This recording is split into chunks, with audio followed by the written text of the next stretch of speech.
एक बार एक सेठ के यहाँ पर एक कारीगर मकान बनाने का काम करता था। समय के साथ जब कारीगर बूढ़ा हुआ तो कारीगर ने सेठ से कहा कि अब मैं अपने काम से रिटायर होना चाहता हूँ। सेठ ने कुछ सोचा और कारीगर से कहा कि चलो ठीक है, पर जाते-जाते एक मकान और बना दो। तो कारीगर ने ऊपरी मन से एक और मकान बनाने के लिए हाँ कर दी। अब कारीगर मकान तो बना रहा था, लेकिन उसका मन काम करने में नहीं लग रहा था। सोच रहा था कि सेठ के यहाँ इतने साल काम किया, तो भी जाते-जाते कुछ देने के बदले मुझसे काम करवा रहा है। इसी सोच से काम करने के कारण घर भी सही से नहीं बना पा रहा था। आखिरकार उसने घर बनाया, लेकिन वो उतना अच्छा नहीं था जितना वो पहले बनाता था।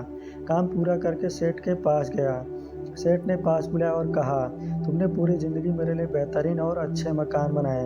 मैं तुम्हारे काम से बड़ा खुश हूँ, इसलिए मैं आज तुम्हें भी कुछ देना चाहता हूँ। तुमसे जो घर आखिर में बनवाया है, वो मैंने तुम्हारे लिए ही बनवाया है।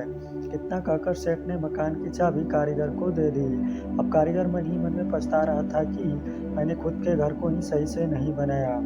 इस कहानी से हमें यह सीख लेना चाहिए कि हमें अपना काम पूरी ईमानदारी से करना चाहिए, चाहे वो हमारी ज़िंदगी की आखिरी काम ही क्यों न हो।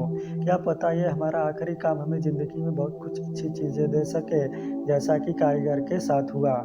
इसलिए हमें अपने काम को पूरी मेहनत और ईमानदारी से करना चाहिए। बाकी जो नतीजे मिलेंगे वो अपने अच्छे के लिए ही होंगे। और यही बात श्रीमद् भगवद गीता में भी कहा गया है कि हमें कर्म करते रहना चाहिए, फल की इच्छा नहीं करना चाहिए। इसलिए सबसे पहले कर्म प्रधान है और इसके बाद आता है फल, जो हमें अवश्य मिलेगा। इसलिए आपको हमेशा कर्म करते रहना चाहिए और फल की इच्छा नहीं करना चाहिए।